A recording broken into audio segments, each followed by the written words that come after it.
I do remember sitting in the back seat, feeling like the car was so big and so strong, and having my dad and mom in the front.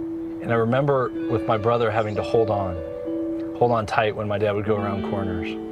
My dad bought a 1965 Chevy Impala SS Super Sport with everything he had.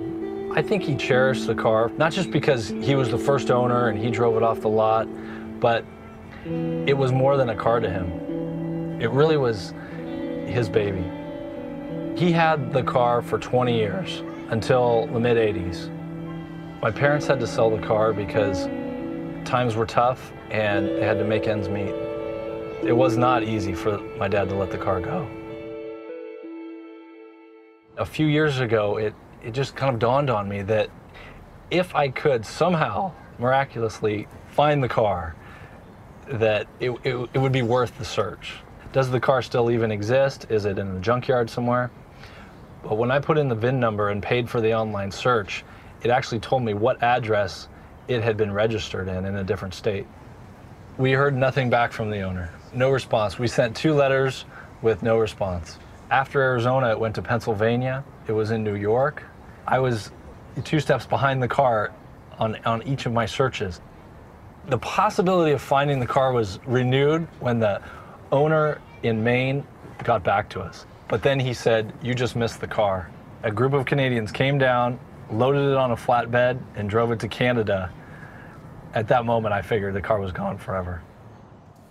1965 Chevy Impala. I told my wife, my brother and I decided that we're going to pay the private investigator. She gave me a look, basically, "You guys are crazy." And she said, "Why don't you just do one more of your general online searches?" And it was about 11 o'clock at night, and I sat down and I typed in the words, and the first hit said 1965 Chevy Impala SS 396 for sale, Montreal, Quebec. My heart dropped. I called the dealer, confirmed the VIN number that it was the actual car, and bought it over the phone. Gotta give her gas. Okay, that sounds so good. I actually may be keeping this for myself. It's just amazing that it's almost 30 years that I used to sit back here. It's incredible. It's like a time machine. So now that we have the car, we've been planning to give it to my dad as a surprise. He has no idea that we've searched for it, and it's going to be the surprise of his life, I think. He will see the car, and he will just say, "That's my Chevy." I know he will. Mommy, what? I'm watching. Go Oh, ahead. All right, good job. Whoa. All right, Kate, can you do that? That one? Yeah. Let Really me low. catch you. Come really low. Okay, I got you.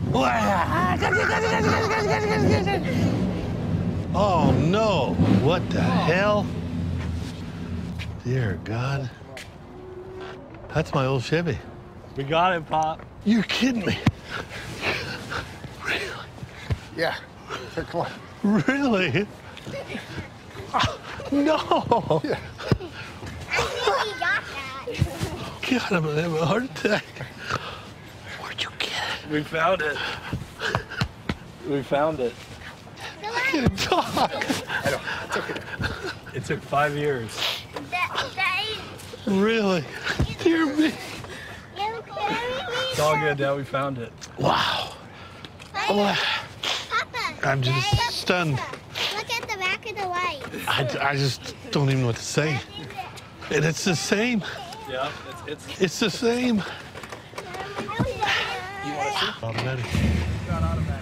Oh, they changed the mufflers. Wow. Gotta give it a little gas. Wow, gee, I can't even believe this is for real.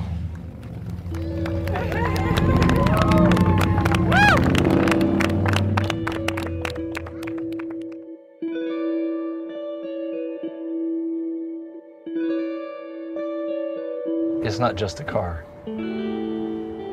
It's all the memories and the feelings. It brings all that back.